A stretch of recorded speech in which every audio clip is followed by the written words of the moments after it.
Hello welcome back दोस्तों, स्वागत है आपका एक और न्यू वीडियो में। दोस्तों आज की इस वीडियो में हम देखेंगे कि आने वाले समय में निफ्टी और कितना गिर सकता है, बैंक निफ्टी और कितना गिर सकता है, और क्या ये रिकवरी वापस से होगी या नहीं होगी। सारी चीज़ें आज की इस वीडियो में देखेंगे। तो सबसे पहले मैं बात कर लेता हूँ। देखो, टेलीग्राम में हमने कल बोला था कल धमाका करेंगे, ऑप्शन में पैसा बनेगा, इसराइल में वॉर चालू है, इंडियन मार्केट में असर पड़ेगा। तो आज देखो, आज निफ्टी 50 कितना गिरा है। आज लगभग वो देखोगे आप तो 2.20% तक 2% तक गिरा है। क्या आने वाले समय में और गिरेगा, क्या ये रिकवरी करेगा, और ये सारी चीज़ें इस वीडियो में देखेंगे। तो वीडियो को स्किप मत करना, पूरा अंत तक देखना, तभी आपको अच्छे से समझेगा कि हमें क्या आगे एक्शन लेना है, क्या इधर फ्रेश एंट्री बना सकते हैं या नहीं, या फिर और गिरेगा तब नीचे से बाय करना है। सारी चीज़ें बताएंगे। चलिए बात कर लेता हूँ। देखो आज हमने क्या दिया था, सबसे पहले ये मैं बता देता हूँ कि आज टुडे अपडेट में देखोगे आप तो हमने ग्रेनुअल्स दिया था 581 पे, और 607 इसने हाई लगाया, 4% का मूवमेंट दिया है।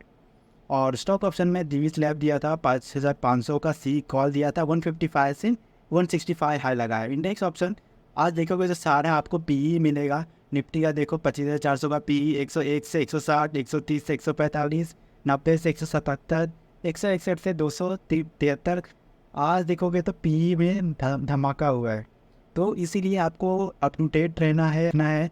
तो आप हमारे टेलीग्राम चैनल से जुड़ सकते हो। आपको कमेंट बॉक्स में इसका लिंक मिल जाएगा, और डिस्क्रिप्शन में भी इसका लिंक दिया हुआ है, चाहे तो आप वहाँ से ज्वाइन कर सकते हो।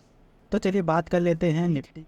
देखो निफ्टी में क्या हो रहा है। निफ्टी में जब हमने बात किया था, देखो निफ्टी एक ही लेवल पे चल रहा था, ये रेंज में था।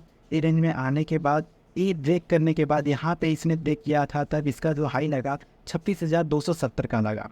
और 2070 लगने के बाद यहाँ से ये देखोगे आप कितना करेक्ट हो चुका है। यहाँ से अभी अपने हाई से 3.78% तक करेक्ट हो चुका है, और यहाँ सस्टेन किया था इसने। लेकिन आज गैप डाउन हुआ मार्केट, और बाउंस बैक करने का कोशिश किया है लेकिन नहीं कर पाया। और सीधा सीधा आप देखोगे तो आज 2% का गिरावट हो गया है मार्केट में। देखो मार्केट यहाँ से गिर के डायरेक्ट सीधा इधर आ गया, अभी 2% यहाँ से गिरावट हो चुकी है। तो जो इसका ट्रेंड है, इसका ट्रेंड यहाँ पे मेजर सपोर्ट यहाँ बनेगा, जो है 25,000 पे। 25,000 इसका फिनिशर पॉइंट है। अगर ये ब्रेक करता है तो सीधा सीधा हमें ये लेवल देखने मिलेगा, जो कि है 25,700 का। और ये ब्रेक करता है तो सीधा सीधा हमें ये लेवल देखने मिलेगा 25,300 350 के लेवल पे। अगर समझो ये यहाँ पे सस्टेन करके ये वापस से जाता है, तो इसका जो पहला पॉइंट रहेगा, पहला पॉइंट ये रहेगा। फिर इसका जो 25,500, और दूसरा जो रहेगा लेवल इसका 25,600 का लेवल रहेगा। जब तक ये ब्रेक नहीं करता है, यहाँ सस्टेन नहीं करता है मार्केट, और सस्टेन करने के बाद यहाँ से वापस से बाउंस बैक नहीं करता है, तब तक कोई भी रिवर्सल का चांस नहीं है। अगर ये गिरता भी है तो ये 25,000 पे सस्टेन करेगा, और 25,000 इसका जो एक डायनेमिक नंबर है वो तोड़ता है तो सीधा सीधा हमें 24,700 के लेवल देखने मिल सकता है। तो चलिए बात कर लेते हैं बैंक निफ्टी की। तो देखो बैंक निफ्टी में क्या हुआ। बैंक निफ्टी भी आप देखोगे तो ये भी एक ही रेंज में काफ़ी टाइम से था, ठीक है, ये रेंज में था। और यहाँ से ब्रेक करने के बाद इसने 54,350 का हाई लगाया था, और यहाँ से आप देखोगे अपने हाई से ये कितना गिर चुका है, 4.82% तक गिर चुका है। और जब ये यहाँ कल के दिन हमने बात किया था, जब ये ब्रेक करता है तो अपसाइड का मूवमेंट देखने मिलेगा। लेकिन आज तो मार्केट गैप डाउन ही हुआ, और गैप डाउन में ही रह गया, पूरा डाउन चलते चला गया। अभी इसका लेवल क्या रहेगा, तो देखो ये गैप डाउन से मिला था, गैप डाउन हो गया है। लेकिन इसका जो अभी ट्रेंड है, अभी इसका जो लॉन्ग सपोर्ट है ये वाला, देखो ये यहाँ पे आएगा, सस्टेन करेगा 51,550 के लेवल पे। यहाँ ये सस्टेन करेगा। यहाँ से सस्टेन करने के बाद अगर यहाँ टिक जाता है तो वापस से रिवर्सल के चांसेस हो सकते हैं। अगर ये सस्टेन नहीं कर पाता है, यहाँ पे ब्रेकआउट दे देता है, और फिर वापस से बाउंस बैक करके ये नीचे साइड ही अपना मुंह दिखा सकता है। तो इसका जो नीचे का लेवल रहेगा 50,550 का रहेगा, और दूसरा जो लेवल रहेगा 49,650 का इसका मेजर सपोर्ट रहेगा। अगर ये देखो 51,400 के लेवल पे आता है तो हमें पक्का है कि ये ज़रूर ऊपर सस्टेन करके, यहाँ पे सस्टेन करके वापस से अपसाइड की मूवमेंट दिखा सकता है। अगर ब्रेक कर देता है तो सीधा सीधा हमें जो लेवल मिलेगा 50,350 का, और 49,650 का। तो चलिए बात कर लेते हैं अपने पहले स्टॉक की। पहला स्टॉक है हमारा फॉरेक्स मेज। देखो ये स्टॉक काफ़ी दिनों से आप देखोगे तो एक ट्रेंड को फॉलो कर रहा है। ये ट्रेंड है इसका, ये वाला एक ट्रेंड को फॉलो कर रहा है। अभी ये ट्रेंड ब्रेक नहीं कर रहा है। देखोगे आप तो ये 30 जनवरी से, यानी जनवरी से लेके अभी तक अभी एक ही रेंज में है, और ये सपोर्ट को फॉलो कर रहा है। तो देखो आज के दिन ये यहीं पे रुका है। अगर देखो जब तक इसका जो लेवल है इसका लेवल जो है 1727 1730 के लेवल पे, यहाँ पे इसको कम से कम ब्रेक नहीं करता अभी ये कैंडल को, तब तक यहाँ कोई भी रिवर्सन का चांस नहीं है। तो हो सकता है कल के दिन भी अगर ये यहाँ से गिरता है तो इसका ये ट्रेंड टूट सकता है। जो अगर एक फिर से एंट्री बनानी भी हमको चाहिए तो लगभग इसका जो 1730 रहेगा, मैं वहीं कंसिडर करूँगा इसको बाई करने के लिए 1730 1735 के बीच में, जब तक ब्रेक नहीं करता और बॉडी क्लोज नहीं करता। और जो मेरा स्टॉप लॉस रहेगा इसी कैंडल का लो रहेगा, जो मेरा कैंडल का लो है 1640 का, इसका मेरा स्टॉप लॉस रहेगा। अगर मेरा पहला टारगेट की बात करूँ तो पहला टारगेट मेरा ये रहेगा 1890 और दूसरा टारगेट मेरा रहेगा 2060।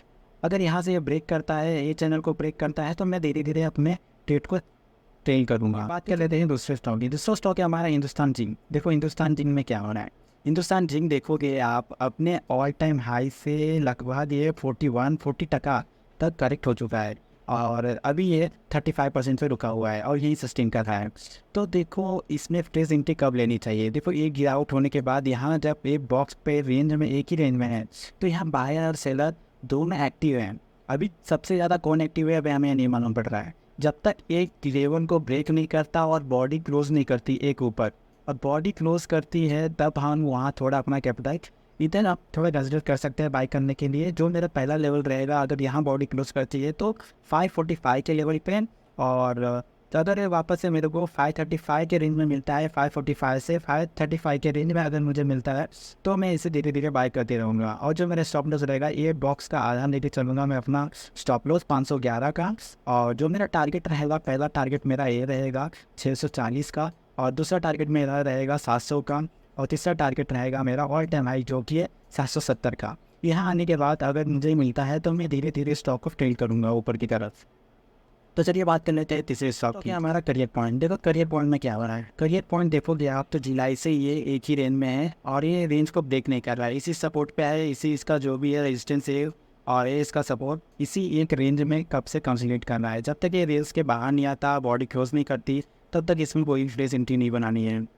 तो आप देखो ये 516 और 520 के लेवल पे यहाँ पे अगर आके बॉडी क्लोज करता है तब हम इसे कंसिडर कर सकते हैं। और जो मेरा पहला टारगेट रहेगा इसका 550 का रहेगा और दूसरा टारगेट मेरा 570 का रहेगा। अगर ये यहाँ से भी बाउंड्री यहाँ से अगर ब्रेक करता है तो धीरे धीरे स्टॉक को ट्रेड करो, सबसे बेस्ट रहेगा। यहाँ आने के बाद इस लेवल पर ट्रेड करो, फिर यहाँ ट्रेड करो, धीरे धीरे जब ऐसे ऊपर चले जाएगा तो आप ट्रेड करते रहो। अगर आपको फुल पॉइंट मोमेंट कैप्चर करना है तो आपको ट्रेड करना यही बेस्ट ऑप्शन है। कभी ऑल टाइम हाई वाले स्टॉक को हम कभी भी अंदाज़ा नहीं लगा सकते कि कितना जाएगा, इसलिए आपको ट्रेडिंग ये बेस्ट ऑप्शन है अगर आपको ज़्यादा पॉइंट कैप्चर करने हैं तो। अगर इसके स्टॉप लॉस की बात करूँ तो इसका स्टॉप लॉस में इसका सपोर्ट लगा के लेके चलूँगा जो है कि 575 लगा के चल सकते हैं। 475 इसका स्टॉप लॉस रहेगा और बाय करने के लिए 516 से 515 से 520 के रेंज में बाय कर सकते हैं। पिछले वीडियो में आपने देखा होगा कि मैंने इन्फीबीम दिया था आज के दिन, आज गिरते मार्केट में उसने 8% का मोमेंट दिया है। इन्फीबीम अगर आप चेक करोगे, मैं चेक करके दिखा देता हूँ। देखो कि मैंने इस रेंज पे बोला था बाय करने को और 30 के लेवल पे था मेरा टारगेट। पहला जो भी था ए था, फिलहाल में ए था, और धीरे धीरे ऊपर आप ट्रेड करते चले जाओ। देखो आज के दिन इसने अच्छा खासा मोमेंट 8.5% का मोमेंट दिया था और स्टॉप लॉस इसका हमने 28 रखा था। अगर आप सारे स्टॉक को अपडेट टू डेट रहना चाहते हो तो हमारे टेलीग्राम से जुड़ सकते हो और हमारे चैनल को सब्सक्राइब कर सकते हो ताकि आपको सारे अपडेट टाइम टू टाइम मिलते रहे, एक भी स्टॉक मिस ना हो। और जब भी कोई स्टॉक दिया जाता है तो उसके पीछे पूरी साइकोलॉजी होती है, पूरा रिसर्च होता है, तभी आपको स्टॉक बताया जाता है। जो भी बताया जाता है आपको खाली एजुकेशन पर्पज़ के लिए बताया जाता है। तो आप अपने एडवाइज़र और अपने खुद की रिसर्च करके ही स्टॉक बाय और सेल करो। आपके प्रॉफिट और लॉस से हमारा कोई संबंध नहीं है। अगर आपको इस वीडियो से रिलेटेड कुछ भी डाउट हो तो कमेंट कर सकते हो। और आपके पर्सनल डीमैट आपके पोर्टफोलियो में कुछ भी स्टॉक पड़े हैं या फिर अटके हैं, अगर आपको लग रहा है कि एक जिसका क्या होगा, क्या करूं, समझ में नहीं आ रहा है, तो आप कमेंट कर सकते हो, तो उसके ऊपर भी हम लोग ज़रूर वीडियो बनाएंगे। आज के लिए इतना ही, मिलते हैं नेक्स्ट वीडियो में, तब तक के लिए बाय बाय।